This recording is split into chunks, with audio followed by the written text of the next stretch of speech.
One-on-one with Georgia Senate candidate Herschel Walker in his first network sit-down interview. I speak to Walker, who said he's against abortion, about claims from a woman who says he paid for the cost of her abortion. If I can just get you to say a yes or a no, did you ever have a conversation with this woman at any time about an abortion? No. Did you ever, to your knowledge, give money to pay for the cost of an abortion? No. Is she lying? Yes, she's lying. Yeah, she's lying. Yes, she's lying.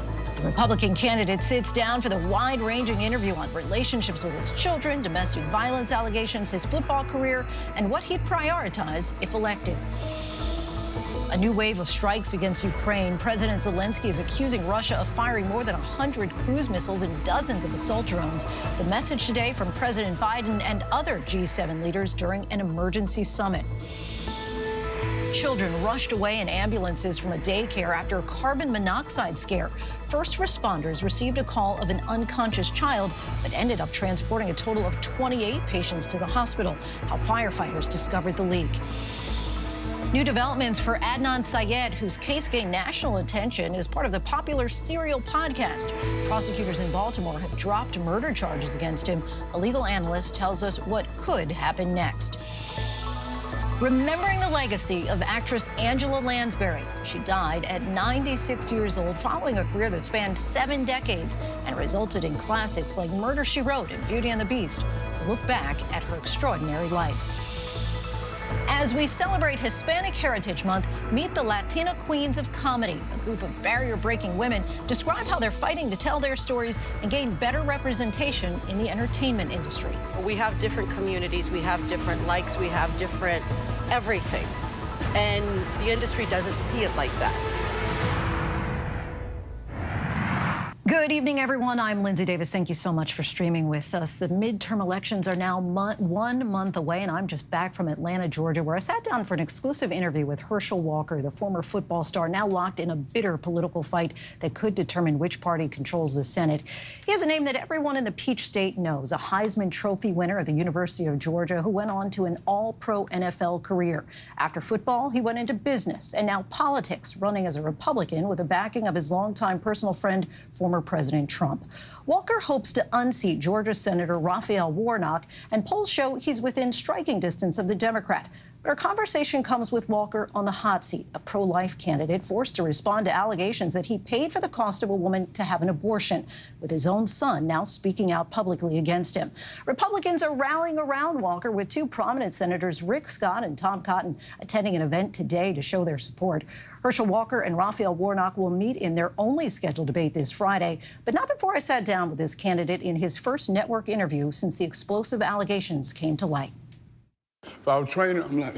Herschel Walker, who's long been known for his strength, speed, and agility, Touchdown, Minnesota, is now training for perhaps the most grueling competition of his life. What's more difficult when you're training for a debate prep or for a championship game? Debate is hard. Yeah. The only reason it's hard because you never know what direction they're going to go in. Right, that's true. And But, see- but on a football field, you don't either. Well, football field, you got another person. It doesn't matter where you go. I got to get him out of the way. Whereas in debate, you got to think, wait a minute, is he going to go over there? Is he going to go over here? Is he going to try to get me a gotcha? So your mind is always thinking. This Friday, Walker will face off against incumbent Democratic Senator Raphael Warnock in the first and only scheduled debate between the two. There's going to be a debate, and I told him to quit running from me. Quit running, because I will catch you. The stakes in Georgia are incredibly high. This Senate race could potentially tip the balance of the Senate, and an early October surprise has been keeping Walker in the headlines. Herschel Walker. Herschel Walker. Republican Georgia Senate candidate Herschel Walker. An explosive report by the Daily Beast and later the New York Times alleges Walker paid for the cost of an abortion for an ex-girlfriend back in 2009. According to those accounts, she says Walker encouraged her to get a second abortion 2 years later, but she refused and now has a 10-year-old son with Walker. ABC News has not independently confirmed the reports. I know initially last week you were saying you weren't even sure who the woman was. But Which is true. But at this point, you now know who she is. Yes. Did you ever have a conversation with this woman at any time about an abortion? No. Did you ever, to your knowledge, give money to pay for the cost of an abortion? No. Is she lying? Yes, she's lying. Yeah, she's lying. Yes, she's lying. And just to be absolutely clear, I know in the past you have said sometimes that there are things you don't remember. In this situation... Well, that was before, that was like, what, 20 years ago? Yes. So in this current situation, yes.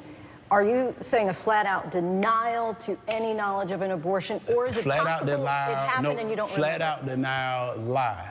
Lie, lie, lie. And you know what's sad about it? He had, what was it, a receipt and had a check and had all that. He hadn't shown anything. He hadn't shown me saying something about an abortion, and that's what's terrible. This same woman says that you have a 10-year-old son who you've only seen 3 times. Is that true? Well, that's not true. I've seen him a little bit more than that. But that's one of the things I don't get into because they make it difficult for me to see him. And that's one thing I say I won't do. When he's young, I'm not going to sit there and make his life miserable like this. We met up with the father of 4 at an Atlanta gym. I'm not a politician. Never read about all this stuff, and all I know is what I'm supposed to do. And what I'm supposed to do is go out and represent the Georgia people. Many Republicans in Washington are standing firmly behind the 60-year-old in the wake of the controversy, applauding his outspoken stance against abortions. Tell me about your position on abortion. I'm pro-life. I believe in life. I'm a Christian. I believe in life. No exception. Well, I believe in the Georgia heartbeat bill. You know, that has exceptions in it because that's from the people. That's from the people. But for me, I believe in life. In the case of incest or rape, or the mother's life is at stake if she brings the pregnancy to full term? The Georgia heartbeat bill accounts for all that. And that's what I said. It's in a democratic process of the people. And that's what I've said. I said, guys, I believe in life. I'm a Christian. His oldest son, whose name is Christian, says his dad is a liar. I was silent lie after lie after lie. A conservative influencer with a large presence on social media says every member of Walker's family had begged him not to run in the first place. Christian says, though, that you're an absent father. Do you disagree?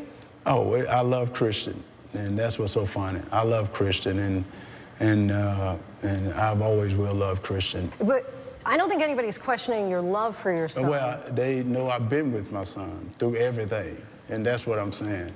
You know, Christian was someone that was in the same area where I was at, so I was with him every minute of the day that I could be. There was an interview you did last year with Diamond and Silk when you said, as far as talking about and being very critical of black fathers being absent, and you said, you know, it may be that you have to leave the mother, but don't leave the child. Right. Do you feel that you have been there for all 4 of your children? Yes, I have. If they needed me, they know who to call. I never get in a fight with their mom and make it tough on them. Another potential obstacle on the road to victory is Walker's turbulent past, as allegations of violence or threats by 3 women, including his ex-wife Cindy, resurface. With regard to Christian, he talked about the atrocities against his mother, your ex-wife Cindy, but you have no violent tendencies at this point. Never have with Christian or anyone else, and that's what's so sad. Never have. Our Bob Woodruff spoke to both Cindy and Herschel back in 2008. He got a gun, and he put it to my temple. Put the gun right to your temple? Mm-hmm. What did he say? I'm gonna blow your effing brains out. Do you not remember something like that because you think that was another altar, or do you want to get out of having to talk about it? No. If I can, you know, I'm talking about everything else. If I can remember, I'd talk about it. You just said that you've never had violent tendencies. Well, people are going to point to the book, and they're... In the video with Cindy, people do not tell people that I'm sitting right there with her. Did you know that? Yes. See, people not talking about that. I'm sitting there with her because I want her to talk about mental health. So why don't they say that, which was done over 14 years ago? Walker also opened up about his past struggle with dissociative identity disorder and now says he's symptom-free. For the people who are concerned about your mental health, obviously you've been very public and talked about your dissociative identity disorder. Do you still have that? No, well, you're always going to have, everyone has a mental challenge. Right now, you know, do people know about redemption? Do people know about overcoming? You know, I've overcame so much in life. That's the reason I'm the best senator out there, because I know how to get up and I don't sit there wallowing in it, and I take responsibility for who I am. Do you still have any symptoms of it? No. You don't have to have symptoms. And I think that's the problem people have, and they don't understand it. I have helped so many people because people have demonized mental health, and I will always be a champion for it. I think that's the problem. People have demonized mental health. People have challenges that they don't think they can get help from, so they hide it. And they don't need to hide it. I let them know that you don't need to hide it. You can go get help. Thank you guys. Thank you guys so much. Early on in Walker's campaign, he received the backing from former President Donald Trump, a man he calls a family friend. The two have a relationship that spans several decades. Herschel Walker has got everything, and we love Herschel. Come up, Herschel. You've said that Donald Trump is a mentor for you. In what way? Right, I've known Donald 40-something years, not just as no politician. I didn't know him as a politician. I knew him as a man. I knew him as a father, as a businessman. So, I looked at what he was doing, and I said, oh, I can do that. Let me hear Herschel Walker. Come on, get it up. Why'd you decide to run? I think anyone that's been blessed in America and sees what's going on and don't try to stand up and speak truth don't need to be in this country. Because right now this country is hurting. And when God has blessed you, you got to get back and bless others. Coming from humble beginnings, Walker grew up in the small town of Wrightsville, Georgia. One of 7 in a Christian household, he describes his childhood as tough, a chubby kid with a stutter and no friends. But he says he took setbacks and turned them into success. I've come from some tough times. I grew up with nothing. I know how it is to be poor. I grew up this stuttering little fat kid. But God picked me out of this little town in middle Georgia. I've been all over the world. I met people with more money than I've ever seen in my whole entire life. But one thing I don't like, when I see my family, and I call all of America my family, when I see them hurted, see them fighting, divided, and it's coming from Washington. It's coming from our leaders. In high school, Walker excelled in football, basketball, and track, later becoming a star football player at the University of Georgia. There goes Herschel. There goes Herschel. The star running back gained widespread fame after winning the Heisman Trophy in 1982. And Walker bowls his way over for a Vikings touchdown. He later played for multiple NFL teams, most notably the Dallas Cowboys, where he set the foundation for the Cowboys dynasty, but was traded before they won 3 Super Bowls in the 90s.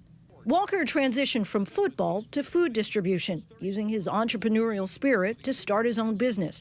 But now he says he wants to be a servant of the people. My name is Herschel Walker, and I'm running for the United States Senate. When was the last time I was in the athletic world? What, 30-some years ago?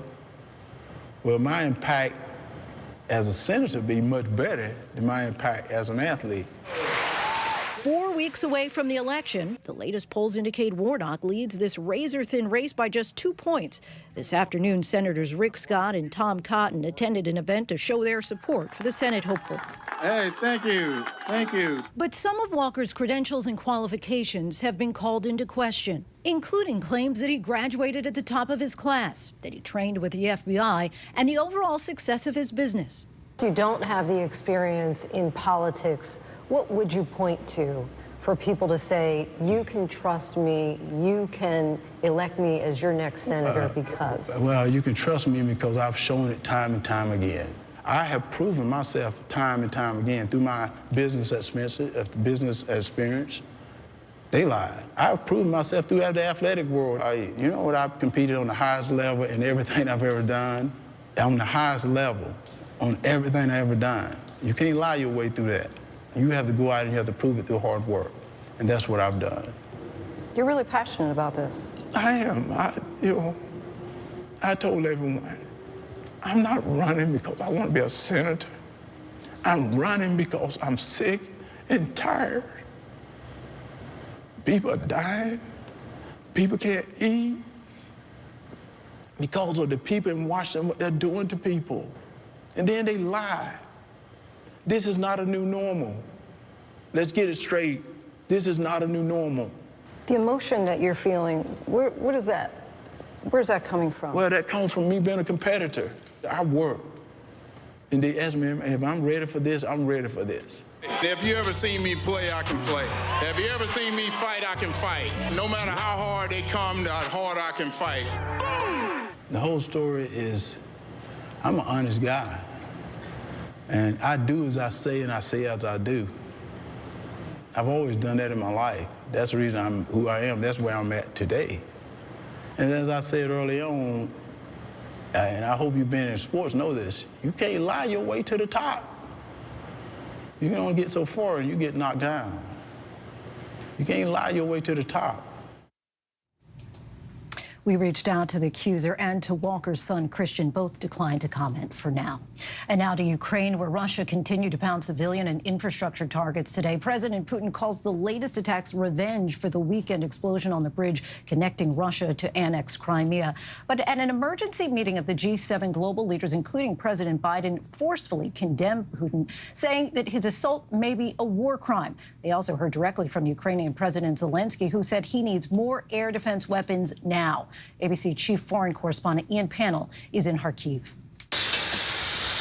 Tonight, Russia launching another wave of deadly attacks across Ukraine. At least 28 missiles and 15 drones, some hitting civilian and critical infrastructure sites in several cities, including Zaporizhia. The strikes coming one day after Vladimir Putin personally ordered one of the broadest bombardments since the start of the war, killing at least 19 people, injuring over 100 more. In retaliation for the weekend bombing of the only bridge linking Russia to territory it occupies in Crimea. Today, Kyiv getting back on its feet just 24 hours after a missile hit this playground. The children are back, running and playing. ABC's Britt Clennett is in the capital. A huge clean-up effort underway in Kyiv today. As you can see, people are getting on with it. There's traffic flowing again. This is where the impact of the missile hit. President Zelensky today addressing an emergency summit with President Biden and other G7 leaders, pleading for more modern and effective air defense systems. The G7 vowing to stand with Ukraine for as long as it takes, warning of severe consequences if Putin uses chemical or nuclear weapons in Ukraine.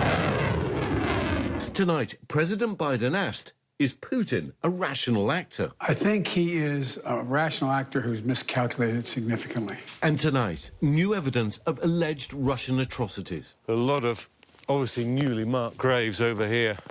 Ukrainian authorities revealing what they say is another mass grave. This one discovered in newly liberated Liman, near the front lines of the eastern Donbass region. We don't know who's here, we don't know how many, we don't know how they died. But what seems safe to say is that all of them are dead as a result of Russia's invasion of Ukraine. More than 50 bodies recovered so far, a combination of civilians and soldiers. Investigators tonight looking into allegations of torture say there are many more bodies to unearth. The youngest recovered here was just 1 year old, according to investigators. She was buried next to her family. Just 1 year old. Let's get right to Ian Pannell reporting tonight from Kharkiv. And Ian, we know Putin has been put under pressure to respond strongly to the bridge attack in Crimea. We've seen 2 straight days of strikes. So can we expect more in the coming days? Yeah, Lindsay, I mean, I think that's a question every Ukrainian is asking tonight. What will the night bring? What will the morning bring? Will these attacks continue? Now, I think it's worth noting that although today's attacks were bad, they were noticeably less intense than Monday's. Now, some analysts believe that's because Putin's missile reserve is now severely depleted, that he can't sustain this level of daily bombardments. However, those air defenses that Zelensky's now pleading for really can't come soon enough. Lindsay? Ian, our thanks to you, and as always, please stay safe. A carbon monoxide leak at a daycare in Allentown, Pennsylvania, sickened more than 24 children and adults today. It began as a 911 call about a child who had fallen unconscious. But when firefighters showed up, the carbon monoxide meters they carried sounded the alarm. Here's ABC's Trevor All. Tonight, that terrifying scene at a Pennsylvania daycare, a carbon monoxide leak sending more than 24 children and staff to the hospital. To see them all laying down, or most of them laying down on the floor, it was heartbreaking. We got a carbon monoxide in this building. Allentown fire officials say they were called to Happy Smiles Learning Center because a child was unconscious. The firefighters' carbon monoxide monitors beeping inside the facility, tests telling them the building had dangerously high levels of the toxic gas, which is colorless and odorless. Ambulances then racing to the scene. First responders evacuating the entire building, treating patients in the parking lot, children huddling under blankets to keep warm. I saw all my kids coming out. I said, what happened? What's going on? And then they were all crying. The incident declared a level 1 mass casualty event. At least 28 patients transported to 4 separate hospitals with mild to moderate symptoms, including every child, according to the school's director. The natural gas company, UGI Utilities, says it believes a faulty heating unit and blocked venting system caused the leak. Tonight, the director says she mistakenly thought she had a carbon monoxide detector, but she was wrong. Do you have plans to get one now? Oh, I already did. Oh, you got one already? Yeah. Life-saving gadget that so many of us don't have. Trevor Holt joins us now. Trevor, so many patients and children taken to the hospital. What are you hearing about how they're doing? So, Lindsay, the director tells me that all but 3 children are already home from the hospital, which is great news, and everybody, including those 3, are all expected to be okay. The 3 children were taken to Philadelphia just for observation overnight, according to the school director. But, Lindsay, officials are urging people to really consider the dangers of carbon monoxide, especially as temperatures fall. They want everybody to get their oil and gas furnaces inspected. Lindsay? All right, Trevor Holt for us. Thanks so much, Trevor. Next to the latest developments from the dispute over the classified documents retrieved from Mar-a-Lago, the Justice Department has responded to former President Trump's request that the Supreme Court intervene. ABC's Chief Justice correspondent Pierre Thomas is here. Pierre, what's the DOJ saying? Lindsay, tonight, in a decidedly blunt response to Trump's appeal to the Supreme Court, the Justice Department is saying those 100 classified documents recovered at Mar-a-Lago should not be reviewed by a special master. DOJ says Trump has no right to the documents and therefore can make no claims of privilege of any kind. And DOJ says so far Trump has never said in any court proceeding or filing that he declassified those documents. Team Trump gets an opportunity to respond, then the Supreme Court will make a decision. Unclear how long that will take, Lindsay. More delays there. Pierre Thomas, our thanks to you. Tonight, we're marking the passing of an entertainment legend. Angela Lansbury died earlier this morning. Who could forget her iconic role in Murder, She Wrote, which was the longest-running detective drama series in TV history. But as David Muir reports, that was only one memorable portion of her remarkable 75-year career. Goodbye, little yellow bird. I'd rather brave the cold. Angela Lansbury was a movie star by the time she was a teenager. In a cage of gold. Earning an Oscar nomination for the 1945 film The Picture of Dorian Gray. I shall always remember this room, just as it is now. It was her second Oscar nomination. How do you do? I'm all right, Mum. The first came a year earlier in her movie debut, Gaslight. Thank you, Nancy. Going to work on your tunes again tonight, sir? You're always working, aren't you? Yes. You know, this is very important. Nearly 20 years later, her third nomination as the mother who betrays her son and her country in 1962's The Manchurian Candidate. When I take power, they will be pulled down and ground into dirt for what they did to you. Born in London in 1925, Angela Lansbury's work was prolific, playing opposite Elvis Presley in Blue Hawaii as his mother. I've been back for 5 days, Mom. Moving to Broadway in the 60s and 70s, winning 5 Tony Awards. Then I finally got to do what I had always dreamed that I would do, which was to sing and dance. Her role in Stephen Sondheim's 10th Broadway production, Sweeney Todd. The 1971 movie Bedknobs and Broomsticks. And in 1984, Angela Lansbury began her most famous role in Murder, She Wrote. You were setting your sister up for a murder charge. Playing the novelist and amateur sleuth, Jessica Fletcher. This one, which you lost when you murdered Mr. Corbin. That was a very brave thing you did, my dear. And a whole new generation discovering her as Mrs. Potts in Beauty and the Beast. Cheer up, child. It'll turn out all right in the end. You'll see. Oh, listen to me. Jabbering on while there's a supper to get on the table. Tale as old as time. True as it can be. Singing the movie's title song. Tale as old as time. Song as old as rhyme. I love to think that children know me from my voice. If not my looks, they know me from my voice. And they sometimes, when I'm in a supermarket or something, a kid will say to her mother, "That's Mrs. Potts." In 1949, marrying Peter Shaw, who would eventually become her manager, married 53 years until her death in 2003. On choosing her roles over the years, she said, "I want women my age to be represented the way they are, which is vital, productive members of society." And her advice for the next generation. Simply understand what you're getting into. If you love it enough, you'll be prepared, you know, to take the knocks and bruises along the way. But if you really love it and you want to do it, stick with it, you know. Yeah. Absolutely. It's a great life. Beauty and the Beast.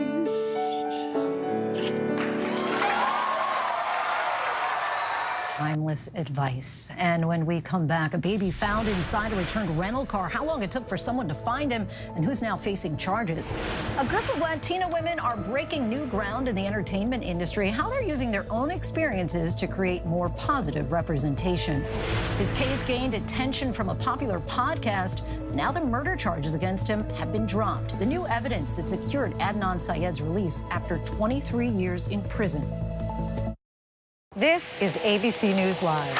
The crush of families here in Poland. At refugee centers in Putin's Russia. On the ground in Ukraine. Close to the front line. Here at the White House. Destructive Cat 4 storm. Here along I-5. Boston is in the bullseye. Let's go. We made it. ABC News Live, America's #1 streaming news. Anytime, anywhere. Streaming 24/7, straight to you for free. Thank you for making ABC News Live America's #1 streaming news.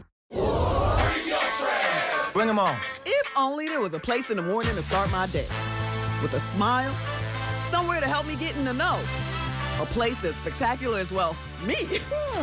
I think we might know a place, right, guys? Bring your friends. Oh, wait, there is. Good morning, America. GMA, 7A, every day. Boom, boom, boom.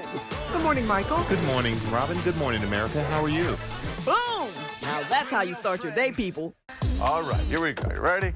Let's do it. Yes, it's the show America wants and America needs right now. This is What Would You Do? Let's go. How are you? Yes. So what will you be watching Saturdays on ABC News Live? What would you do? Hey, I guess I just found out. The What Would You Do Marathon, 12 to 6 Eastern, every Saturday on ABC News Live. My favorite show. As of today, in a big way, we have inaugurated abcnews.com. A lot has changed in our world since Peter made that announcement. But what hasn't changed is the commitment to groundbreaking reporting and innovation at abcnews.com. And here's to everything ahead.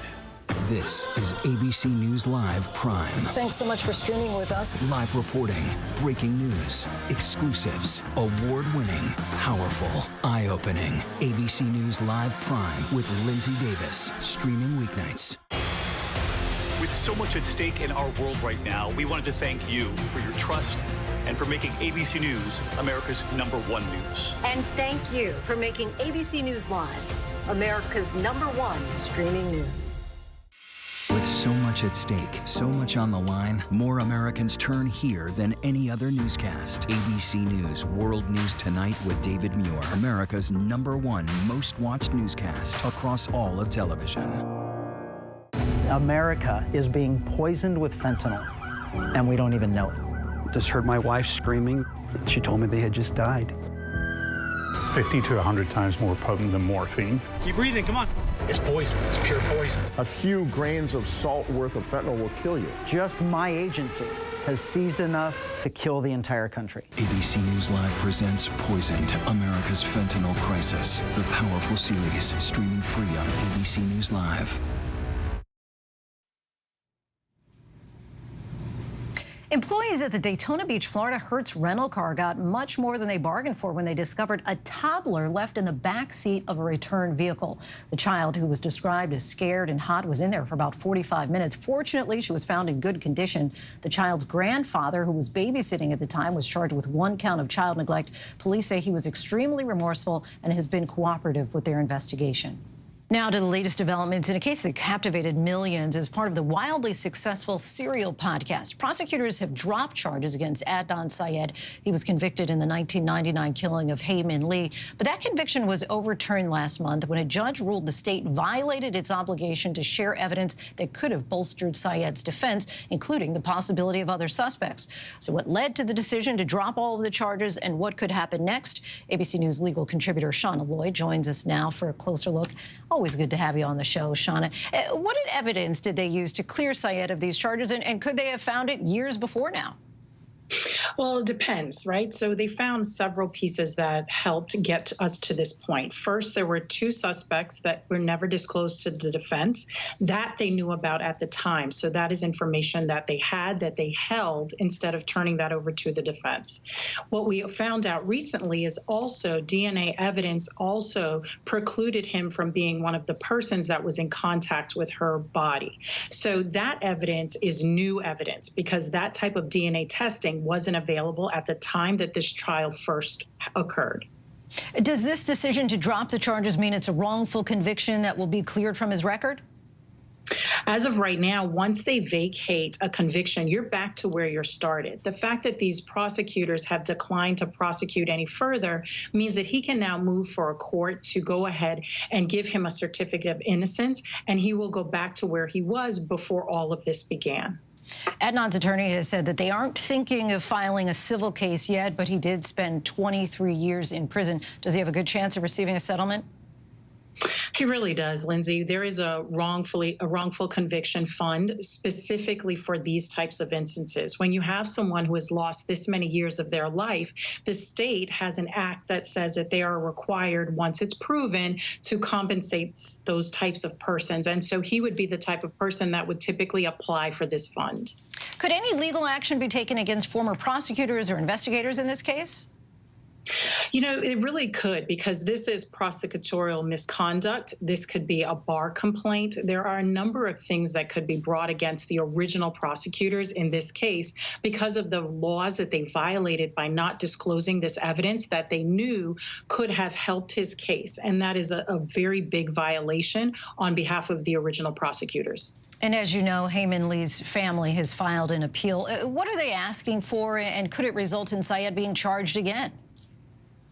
What they're asking for and what this appeal is about is the victim's rights violation that occurred. They say that they were not notified that the charges were going to be dropped, and they also didn't have enough time for the state to explain why they were dropping it. So that's the violation they're pursuing. It isn't going to bring any additional criminal charges because only the state can bring criminal charges. But what we have is a family that felt like they had a resolution that was completely upended 20 years later. And so they're looking for answers from the state. Shauna Lloyd, always appreciate your expertise and insights. Thanks so much. Always a pleasure. Still ahead here on Prime, a shove seen by millions during Monday Night Football. The action that photographer is now taking against an NFL player. Did NASA's attempt to knock an asteroid off its track actually work? The results are in from its bold mission. Plus, how would you like to get paid to not do your job? As another NFL coach leaves his post, we look at some of the biggest payouts in league history by the numbers. But first, our tweet of the day, the White House press secretary marking this National Coming Out Day.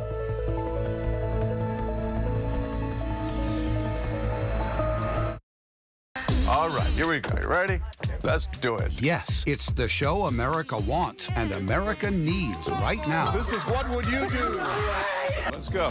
How are you? Yeah. So what will you be watching Saturdays on ABC News Live? What would you do? Hey, I guess I just found out. The What Would You Do Marathon, 12 to 6 Eastern, every Saturday on ABC News Live.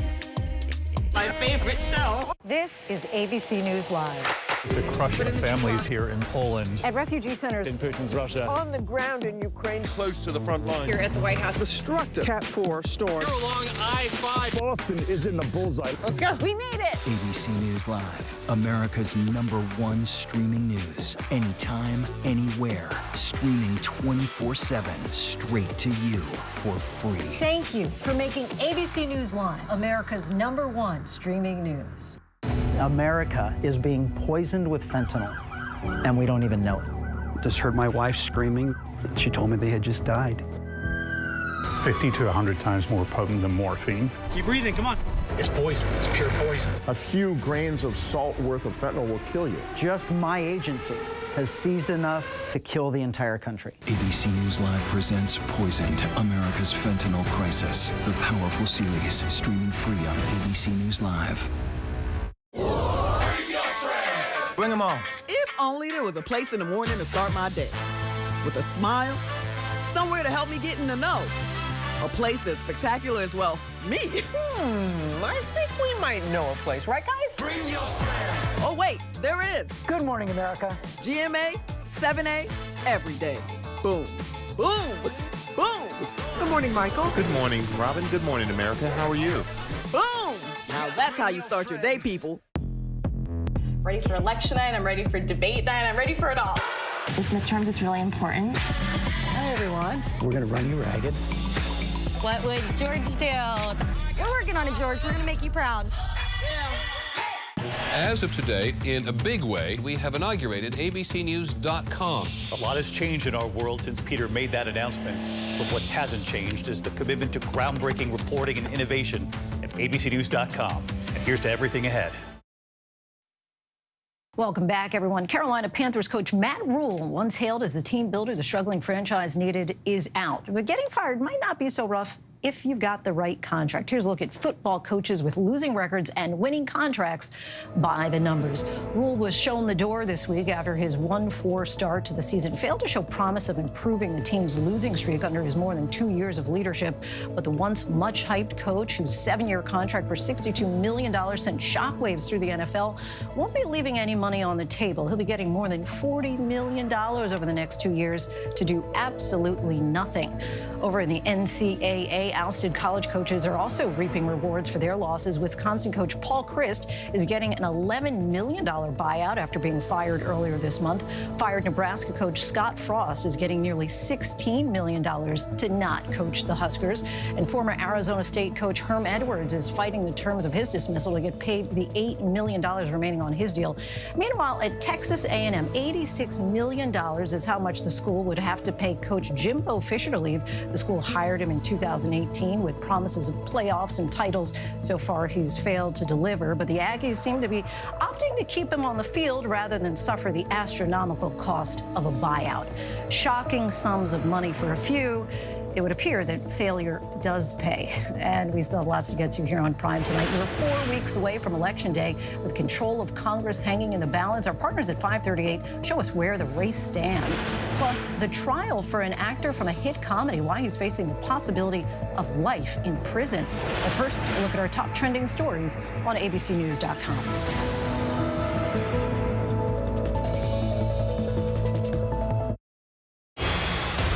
So much at stake in our world right now. We wanted to thank you for your trust and for making ABC News America's #1 news. And thank you for making ABC News Live America's #1 streaming news. Now streaming on ABC News Live 2020. True crime, cinematic, real-life drama, stunning, the unthinkable. Follow the clues, The Hunt. True crime 2020. Now streaming on ABC News Live. National parks are incredibly safe places, but crime will happen. Hey, my wife has fallen. She's in really critical condition. At that time, I thought it was just a tragic accident. There's still a lot of questions we need to ask. There were small things that didn't totally add up. This is 2 lives for Harold that have died now. I was shocked. Something's not right.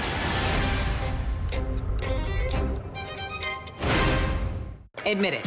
These days, what you need to know seems to change just about every day. What is it that you really want to know, need to know? To help you not just get through your day, but to make the most of it. Feel smarter. Feel better. Feel happier. Well, how about a 3rd hour of Good Morning America? GMA 3, what you need to know. Now streaming on ABC News Live. It's all about you. I know what happened, and I'm not guilty. Why the fascination with criminal trials? Figure out what's really out there. She revealed she had murdered his family. I know in my heart they did this. It's the time of suspicion. The ending's really tough. You don't know whether truth is going to be difficult to find unless you try to find it.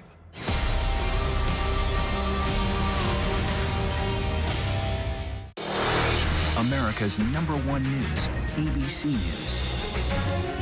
Most watched, most trusted, and streaming live to you anytime, anywhere, and free.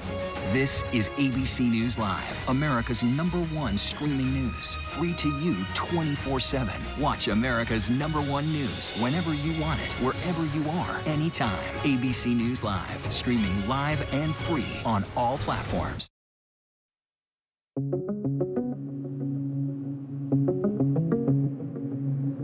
Ukraine on high alert again after a second day of Russian missile attacks striking during morning rush hour. Ukraine saying they've been able to intercept a number of the Russian missiles. Still, more than a dozen Ukrainian citizens have been killed and more than 100 others wounded.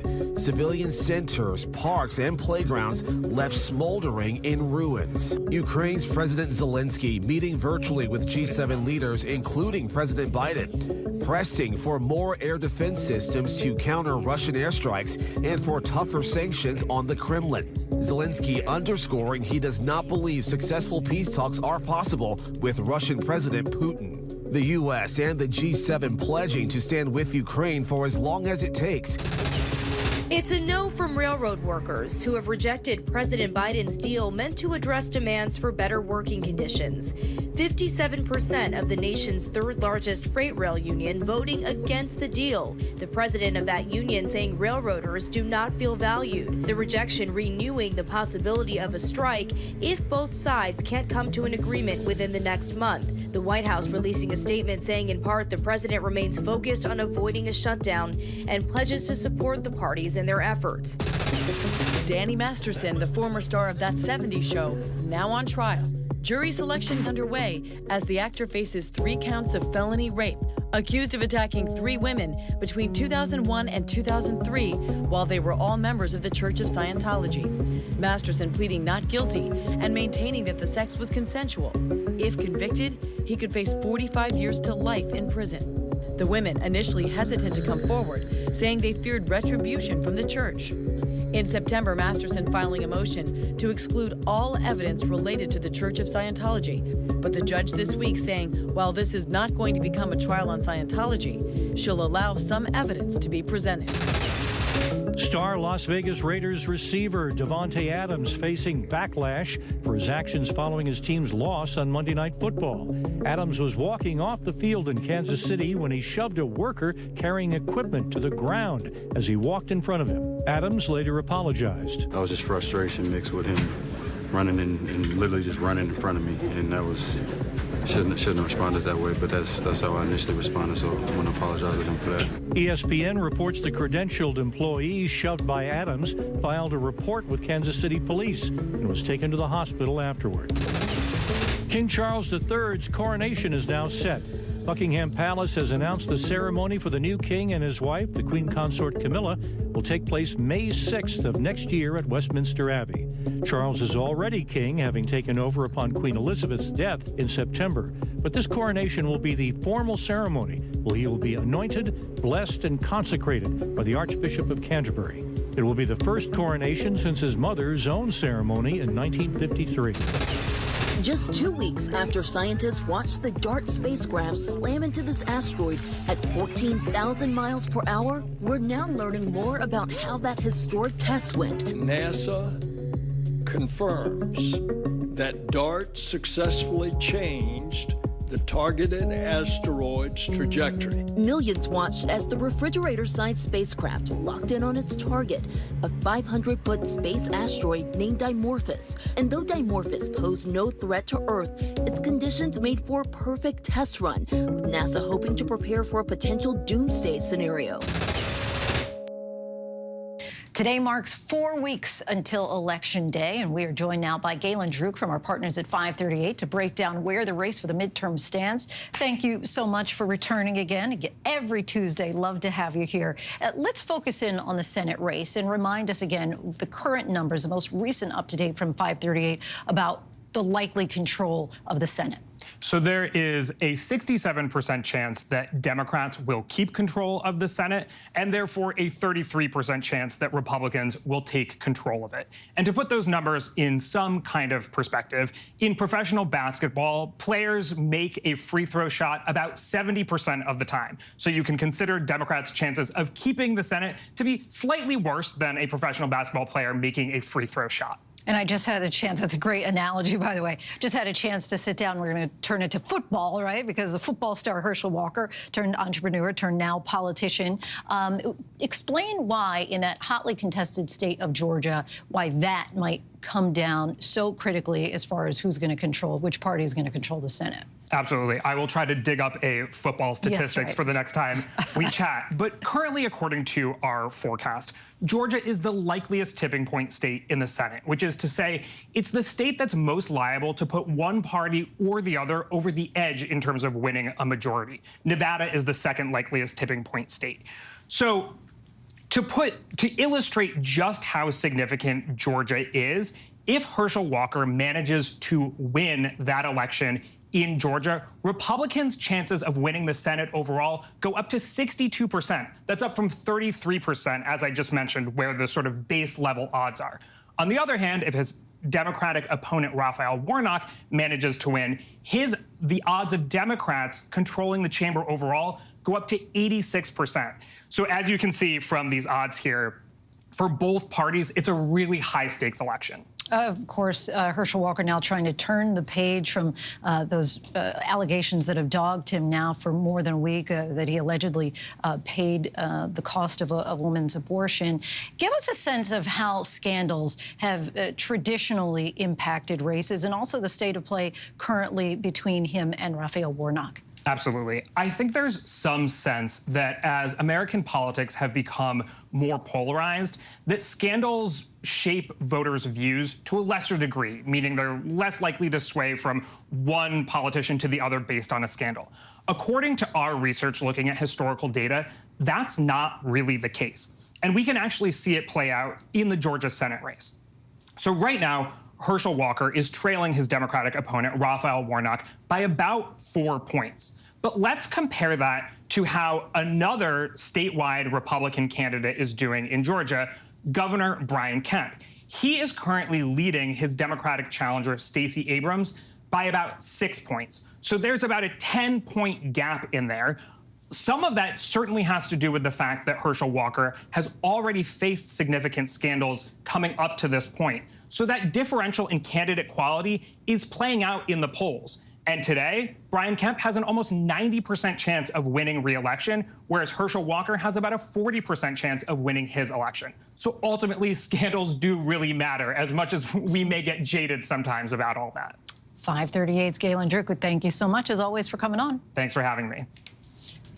Well, breaking barriers and opening doors is no joke. For these revolutionary Latinas in comedy, taking their culture and all its quirks to the stage is a serious responsibility they carry with grace and also some laughs. ABC's Maria Villarreal sat down with these queens of comedy.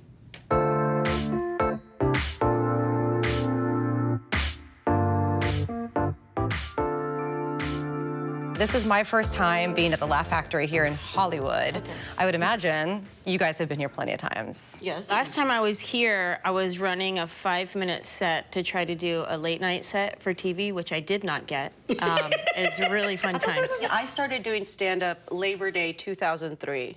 Wow. I remember that. I started on Labor Day. I misunderstood the assignment. I was like, oh, we got to work on Labor Day. It's Labor Day. Either you work or you have a baby, right? Cristela Alonso, Ida Rodriguez, and Angela Johnson. 3 comedians breaking barriers in the entertainment world.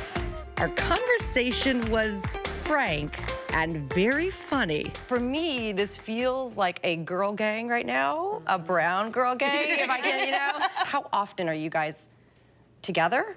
Can you even be? Yeah, can you even be? Can you be together in the same place?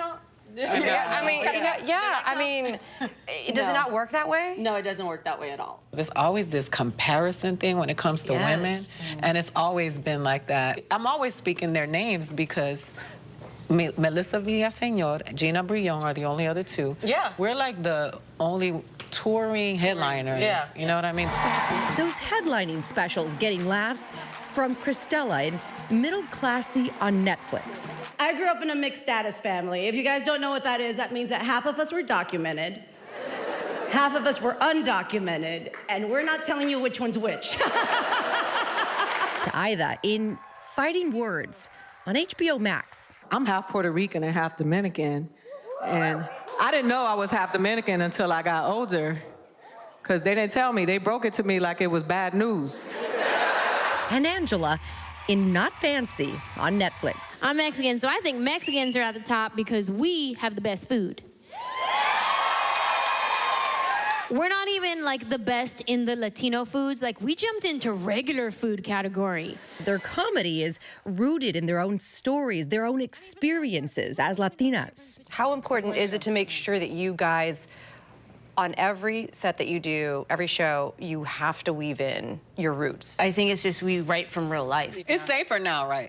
If I write about my personal life, that's less dangerous than me writing a show about Latinos. And then people coming for me saying, well, why this person don't look like that? I stay in my safe space, whereas all I can tell you is that's what my grandmother looked like. And I'm not going to make her Rita Moreno to make you happy because my grandmother was black. We all write what we know. My family came from Mexico. I'm first gen. My experience is different from your experience. My experience is different from your experience, but that's what makes it fun. Angela tackling the diversity of the Latino community in this comedic bit. There is a hierarchy in the Latino culture. We don't talk about it, but it's there. There's all kinds of different Latinos, right? Mexican, Puerto Rican, Salvadorian, Cuban, Colombian. My husband, he's Puerto Rican, right? So he thinks Puerto Ricans are at the top because they have J-Lo. All right, we get it. Team Puerto Rico, 1 point. It's interesting you bring up the hierarchy. What I love best about all of y'all's comedy is like the ability to take something like that is very clearly a passionate point for somebody and make it funny. How are you able to do that? So when I was writing that bit, all I knew was my culture, and my culture was Mexican-American. And so we didn't even speak Spanish at home, but we're very proud of our culture. And then I marry a Puerto Rican who is very East Coast. He's very different. He's tropical. Instead of calling people Latinos, he calls them Spanish. Oh, Spanish people. I remember he came to the house one time when he first met my family. And my family is asking him, like, so, like, what's the difference between Mexican food and Puerto Rican food? And he goes, it's more like high quality. Oh, wow. Oh, are you married? Yeah. So that's how I started learning, like, oh, we're different. Like, there's a lot of differences between all the different Latinos. Latinos, we are not a monolith, right? So we have different communities, we have different likes, we have different everything. And the industry doesn't see it like that. We're years behind in the entertainment industry where we have to play catch up to so many. Cristela was the first Latina to write and produce her own sitcom back in 2014. The show was canceled after 1 season, despite receiving critical praise. Can I toss this in before you empty that? Oh my God, I am so sorry. Obviously, you're not the cleaning crew. Can you validate me? I think you've been validated enough. The fact that I was the first Latina to write and produce a sitcom in 2014 is trash. Like, I mean, there have been too many before me. When I pitched the show, they're like, oh, well, you can't write the show by yourself. We need to partner you up with a white guy. People that I worked with hadn't dealt with somebody in my position. I was known as difficult to work with. Oh, okay, wait. When someone says, especially about women, she's difficult to work with, what does that mean? I mean, I always think that means that they stand up for themselves, that they're probably, I mean, I always take it with a grain of salt when it comes, especially when it comes to people of color, like black people in this business. 100%. I'm always like, oh, that means she stood up for herself. 100%. Is there any topic that is off limits for you guys? There are certain things that are off limits for me, but I don't have a right to tell anybody else that that's not their right. Ida, sometimes using her comedy to bring up uncomfortable but important issues. My family was super religious, anti-abortion, until I got pregnant from a black dude. Then they became pro-abortion in the name of Jesus. They were like, he'll forgive you. Too much truth for you tonight?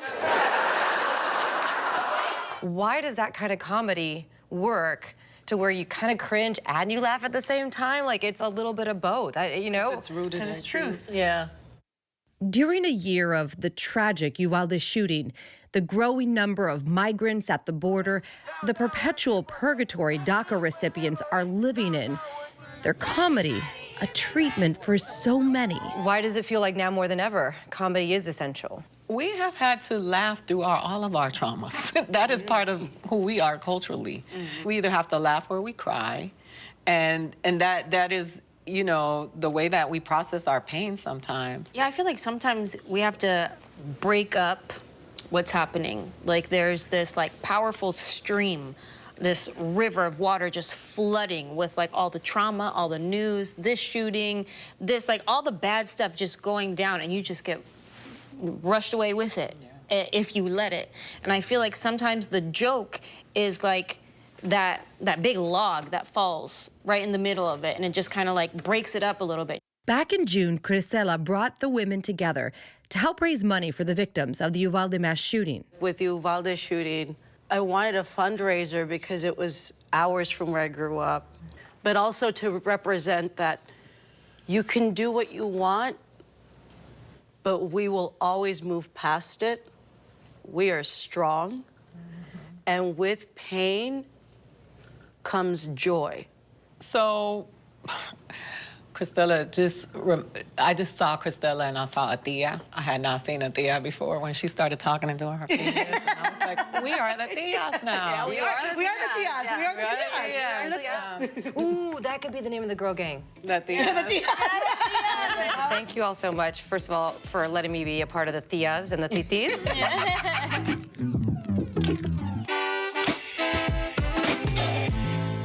Our thanks to Maria for that. And before we go tonight, our image of the day. The Statue of Liberty's crown and pedestal, they are now back open to the public. They've been closed since March of 2020 when COVID altered our world. And that is our show for this hour. Be sure to stay tuned to ABC News Live for more context and analysis of the day's top stories. Thanks so much for streaming with us.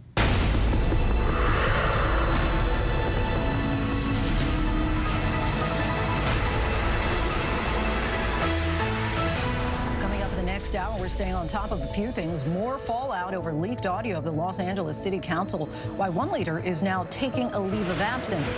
Plus, the new warning from health officials about the possibility of yet another COVID surge. America's #1 news, ABC News. Most watched, most trusted, and streaming live to you anytime, anywhere, and free. This is ABC News Live, America's #1 streaming news, free to you 24/7. Watch America's #1 news whenever you want it, wherever you are, anytime. ABC News Live, streaming live and free on all platforms. Ready for election night, I'm ready for debate night, I'm ready for it all. This midterms is really important. Hi, everyone. We're gonna run you ragged. What would George do? We're working on it, George. We're gonna make you proud. With so much at stake in our world right now, we wanted to thank you for your trust and for making ABC News America's #1 news. And thank you for making ABC News Live America's #1 streaming news. He thought he was God. He's now one of the most vilified men in the world. He is the everyman. Zelensky is the Tom Hanks of Ukraine. The fact that a little nice Jewish boy is 5'7" is showing up this KGB agent in the Kremlin. What do you say to Americans who see Russia and you not only as a rival, but an unfriendly adversary? Two men at war. Which Vladimir will take over. The world is not going to be the same. Amber Rose Isaac was the love of my life. She went into the hospital. And then I just see Shamani as... She was as good as dead as soon as she walked into that hospital. Black women are 4 times more likely to die than their white counterparts with the same symptoms. I can't let Amber be another statistic. We need to make sure that this doesn't happen to anyone else. This fight is not over. We're doing this together, man.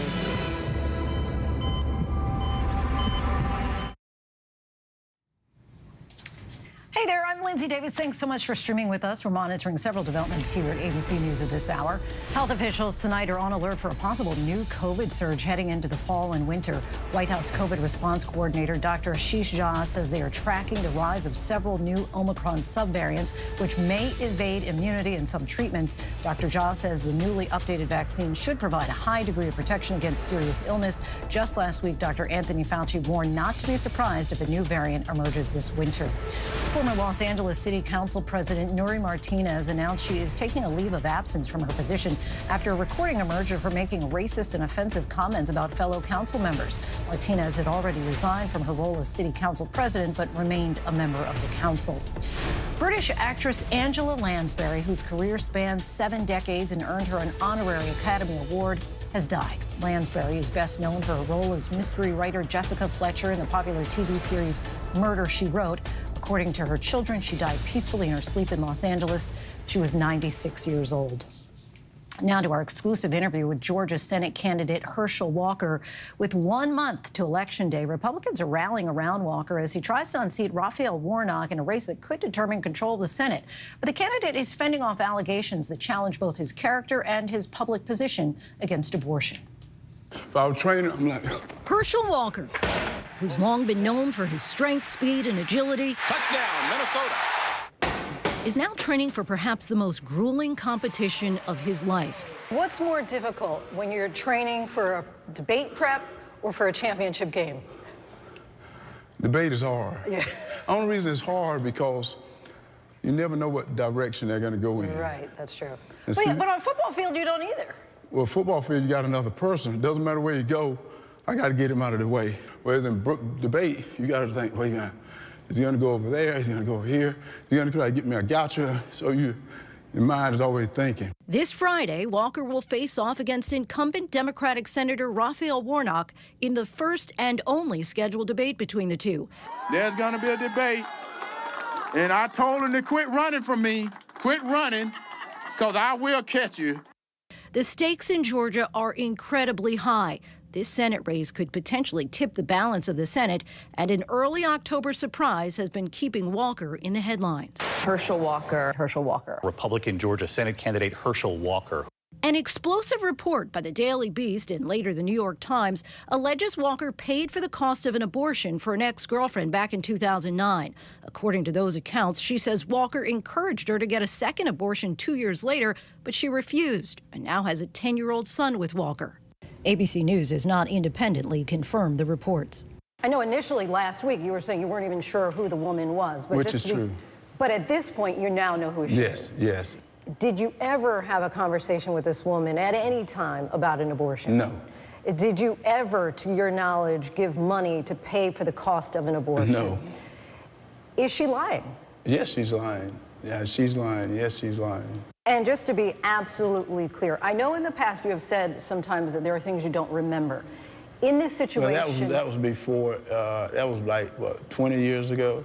Yes. So in this current situation, are you saying a flat-out denial to any knowledge of an abortion, or is it possible it happened and you don't remember? Flat-out denial, lie. Lie. And you know what's sad about it?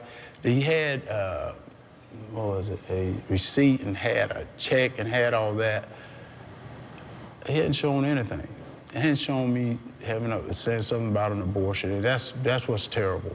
This same woman says that you have a 10-year-old son who you've only seen 3 times. Is that true? Well, that's not true. I've seen him a little bit more than that. But that's one of the things I don't get into because they make it difficult for me to see him. And that's one thing I say I won't do. When he's young, I say, I'm not going to sit there and make his life miserable like this. We met up with the father of 4 at an Atlanta gym. I'm not a politician. Never read about all this stuff, and all I know is what I'm supposed to do. And what I'm supposed to do is go out and represent the Georgia people. Many Republicans in Washington are standing firmly behind the 60-year-old in the wake of the controversy, applauding his outspoken stance against abortions. Tell me about your position on abortion. I'm pro-life. I believe in life. I'm a Christian. I believe in life. No exception. Well, I believe in the Georgia heartbeat bill. You know, that has exceptions in it because that's from the people. That's from the people. But for me, I believe in life. In the case of incest or rape, or the mother's life is at stake if she brings the pregnancy to full term? The Georgia heartbeat bill accounts for all that. And that's what I said. It's in a democratic process of the people. And that's what I've said. I said, guys, I believe in life. I'm a Christian. His oldest son, whose name is Christian, says his dad is a liar. I was silent lie after lie after lie. A conservative influencer with a large presence on social media says every member of Walker's family had begged him not to run in the first place. Christian says, though, that you're an absent father. Do you disagree? Oh, I love Christian, and that's what's so funny. I love Christian, and I've always will love Christian. But I don't think anybody's questioning your love for your son. Well, they know I've been with my son through everything. And that's what I'm saying. You know, Christian was someone that was in the same area where I was at. So I was with him every minute of the day that I could be. There was an interview you did last year with Diamond and Silk when you said, as far as talking about and being very critical of black fathers being absent. And you said, you know, it may be that you have to leave the mother, but don't leave the child. Right. Do you feel that you have been there for all four of your children? Yes, I have. If they needed me, they know we called. I never get in a fight with their mom and make it tough on them. Another potential obstacle on the road to victory is Walker's turbulent past, as allegations of violence or threats by 3 women, including his ex-wife Cindy, resurface. With regard to Christian, he talked about the atrocities against his mother, your ex-wife Cindy, but you have no violent tendencies at this point. Never have with Christian or anyone else, and that's what's so sad.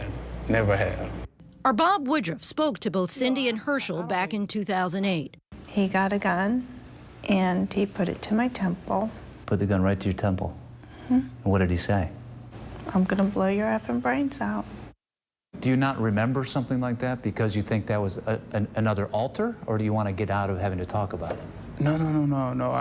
If I can, you know, I'm talking about everything else. If I can remember, I'd talk about it. You just said that you've never had violent tendencies. Well, people are going to point to the book, and they're going to point to the interview with Cindy where she said you'd put the gun to her temple, and so... In the video with Cindy, people do not tell people that I'm sitting right there with her. Did you know that? Yes. See, people not talking about that. I'm sitting there with her because I want her to talk about mental health. So why don't they say that, which was done over 14 years ago? Walker also opened up about his past struggle with dissociative identity disorder and now says he's symptom-free. For the people who are concerned about your mental health, obviously you've been very public and talked about your dissociative identity disorder. Do you still have that? No, well, you're always going to have, everyone has a mental challenge. Right now, you know, do people know about redemption? Do people know about overcoming? You know, I've overcame so much in life. That's the reason I'm the best senator out there, because I know how to get up, and I don't sit there wallowing, and I take responsibility for who I am. Do you still have any symptoms of it? No. You don't have to have symptoms, and I think that's the problem people have. You know, and they don't understand it. And I have helped so many people because people have demonized mental health, and I've always been a champion for it. I think that's the problem. People have demonized mental health. People have challenges that they don't think they can get help from, so they hide it. And they don't need to hide it. I let them know that you don't need to hide it. You can go get help. Thank you guys so much. Early on in Walker's campaign, he received the backing from former President Donald Trump, a man he calls a family friend. The two have a relationship that spans several decades. Herschel Walker has got everything, and we love Herschel. Come up, Herschel. You've said that Donald Trump is a mentor for you. In what way? Well, I've known Donald for 40-something years, not just as no politician. I didn't know him as a politician. I knew him as a man. I knew him as a father, as a businessman. So, you know, I looked at what he was doing, and I said, oh, I can do that.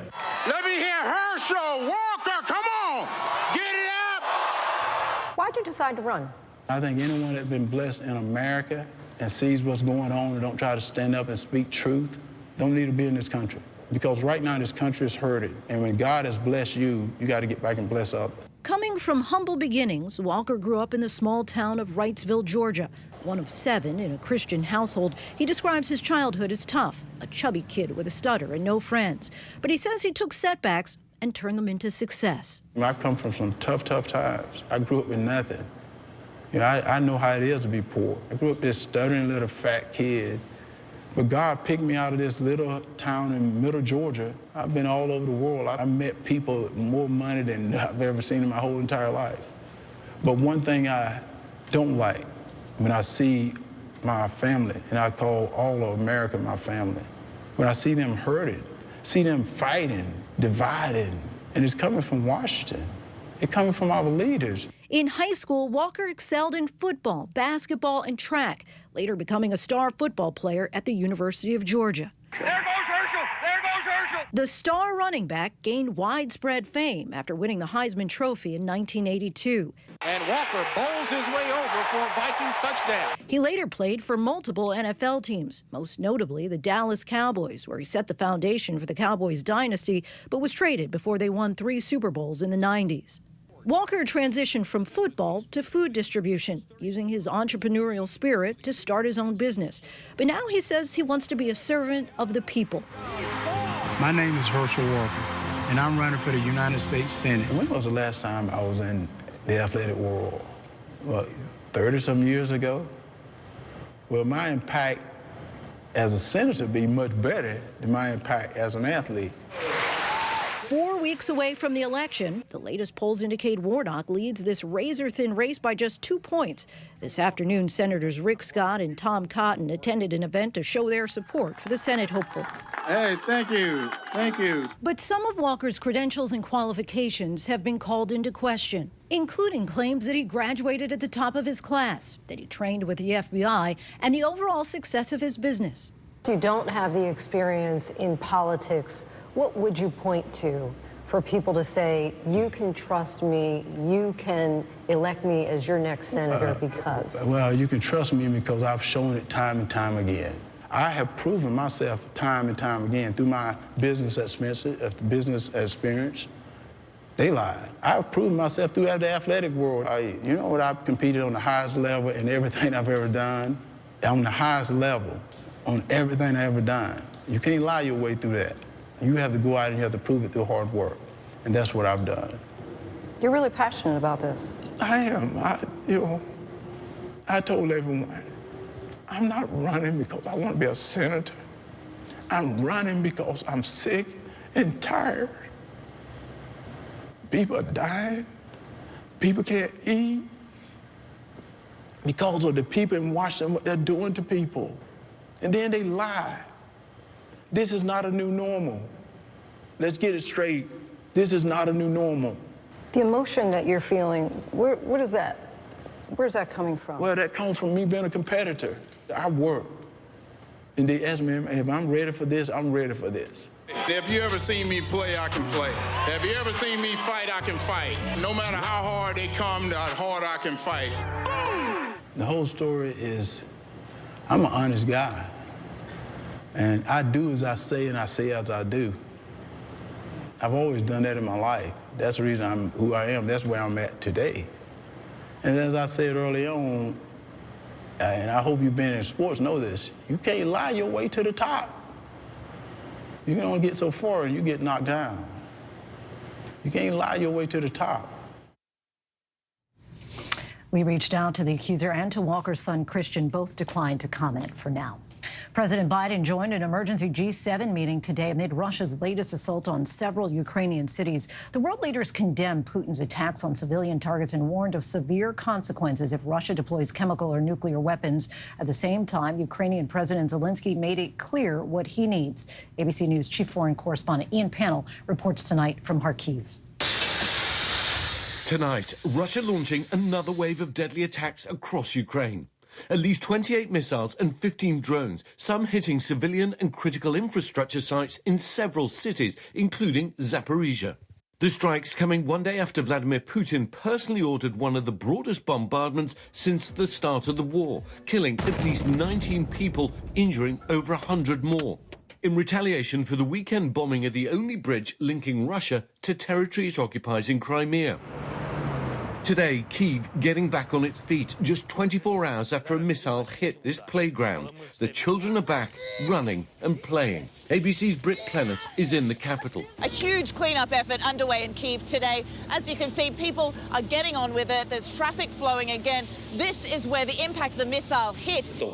President Zelensky today addressing an emergency summit with President Biden and other G7 leaders, pleading for more modern and effective air defense systems. The G7 vowing to stand with Ukraine for as long as it takes, warning of severe consequences if Putin uses chemical or nuclear weapons in Ukraine.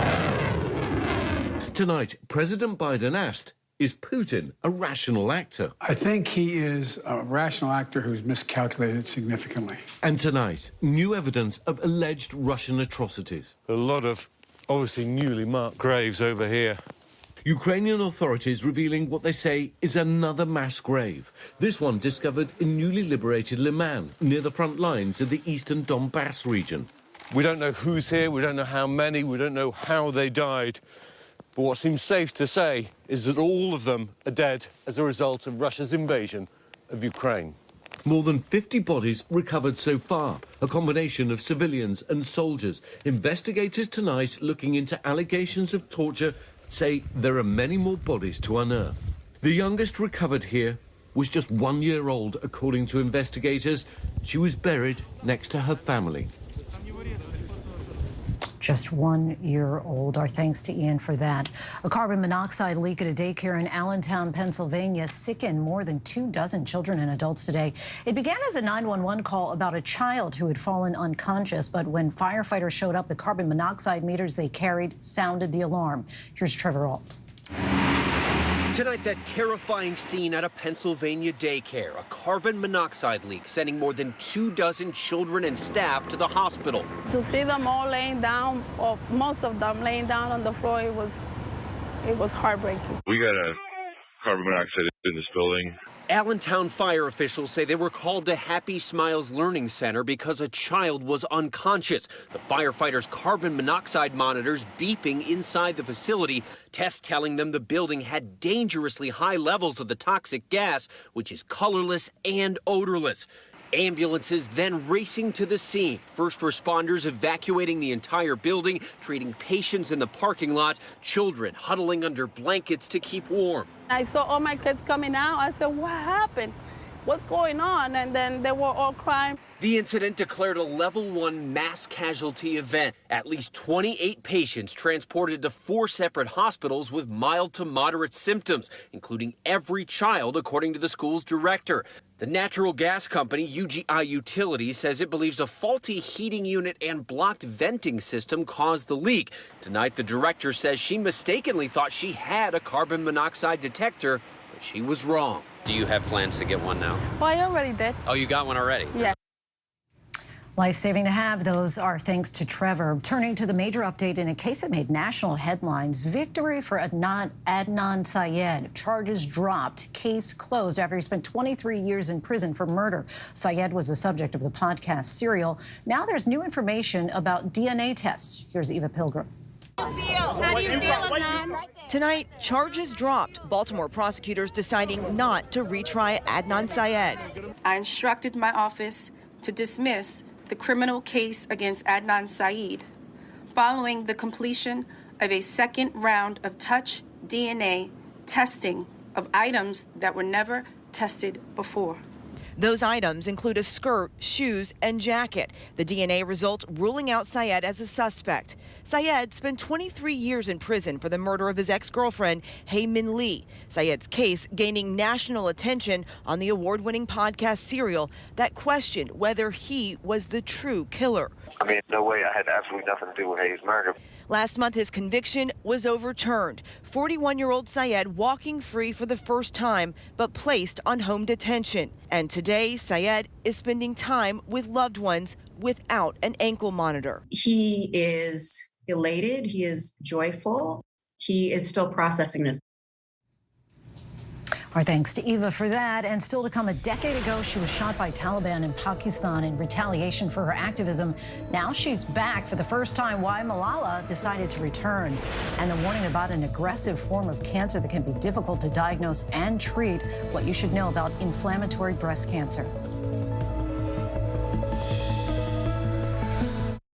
This is ABC News Live. The crush of families here in Poland. At refugee centers In Putin's Russia. On the ground in Ukraine. Close to the front line. Here at the White House. Destructive Cat 4 storm. Here along I-5. Boston is in the bullseye. Let's go. We made it. ABC News Live, America's #1 streaming news. Anytime, anywhere. Streaming 24/7 straight to you for free. Thank you for making ABC News Live America's #1 streaming news. Bring them on. If only there was a place in the morning to start my day. With a smile, somewhere to help me get in the know. A place that's spectacular as well. Me. I think we might know a place, right, guys? Bring your friends. Oh, wait, there is. Good morning, America. GMA, 7A, every day. Boom, boom, boom. Good morning, Michael. Good morning, Robin. Good morning, America. How are you? Boom. Now that's how you start your day, people. All right, here we go. You ready? Let's do it. Yes, it's the show America wants and America needs right now. This is What Would You Do? Let's go. How are you? Yes. So what will you be watching Saturdays on ABC News Live? What would you do? Hey, I guess I just found out. The What Would You Do Marathon, 12 to 6 Eastern, every Saturday on ABC News Live. My favorite show. As of today, in a big way, we have inaugurated abcnews.com. A lot has changed in our world since Peter made that announcement. But what hasn't changed is the commitment to groundbreaking reporting and innovation at abcnews.com. And here's to everything ahead. This is ABC News Live Prime. Thanks so much for streaming with us. Live reporting, breaking news, exclusives, award-winning, powerful, eye-opening. ABC News Live Prime with Lindsay Davis. Streaming weeknights.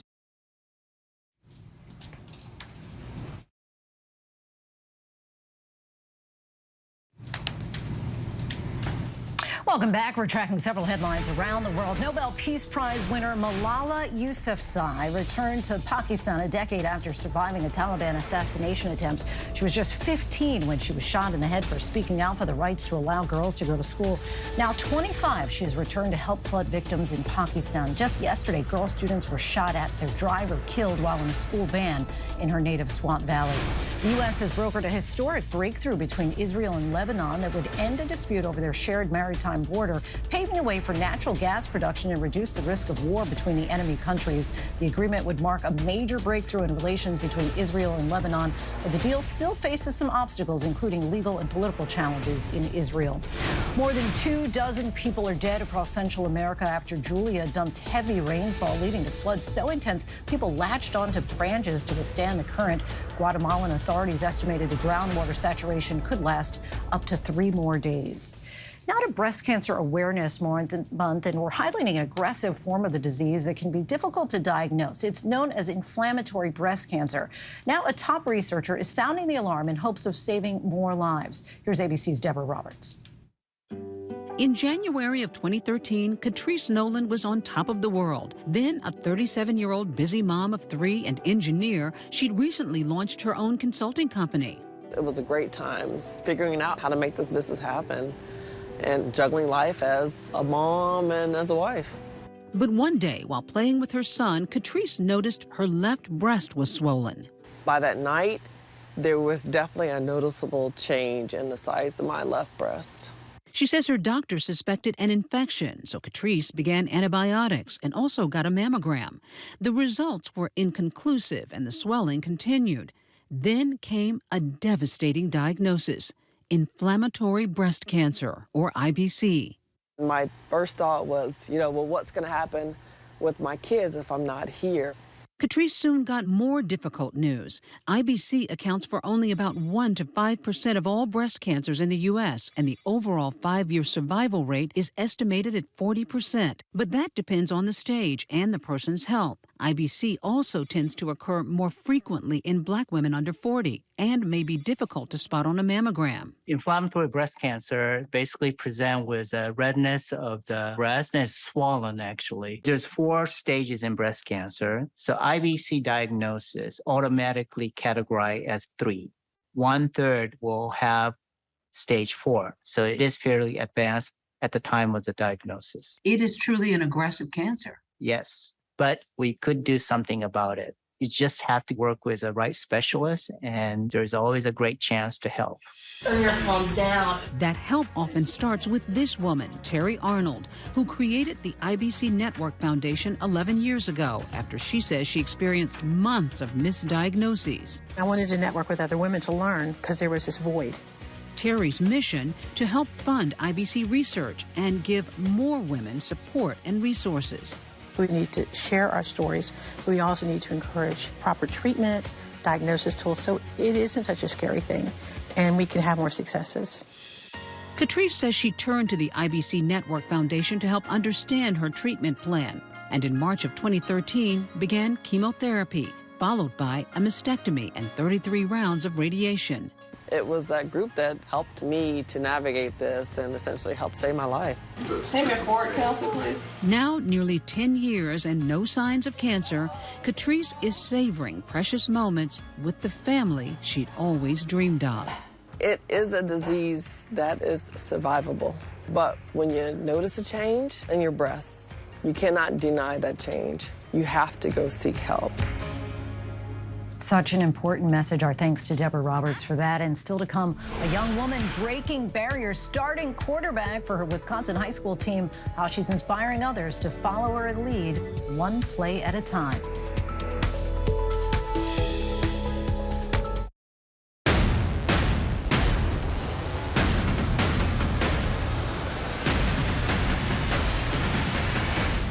After an extraordinary news-making year, and now with the historic midterms inching closer, thank you for making ABC's This Week America's #1 news and politics show on Sunday mornings. Ready for election night, I'm ready for debate night, I'm ready for it all. This midterms is really important. Hi, everyone. We're gonna run you ragged.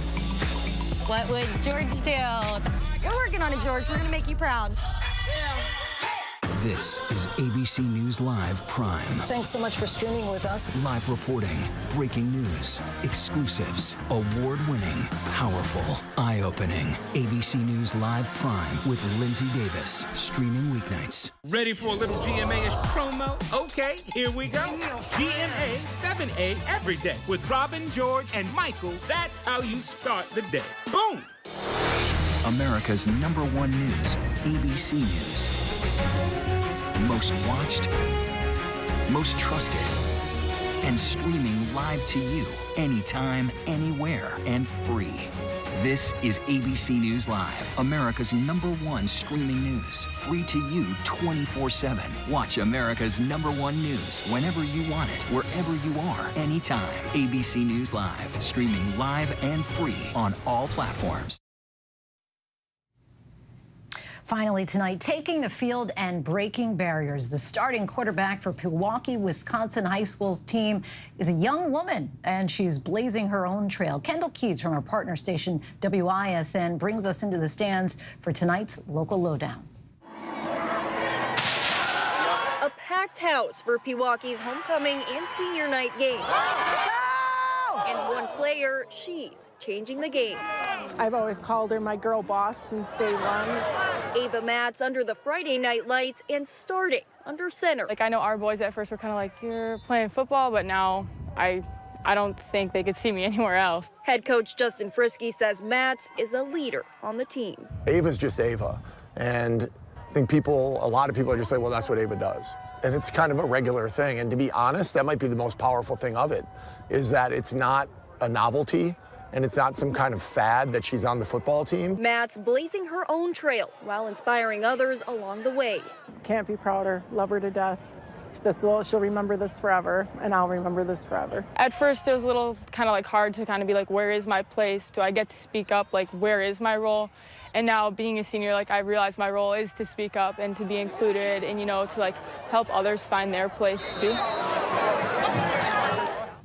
starting off with 66 points and her first starting night. And that is our show for tonight. Be sure to stay tuned to ABC News Live for more context and analysis of the day's top stories. I'm Lindsay Davis. Thanks so much for streaming with us. Have a great night.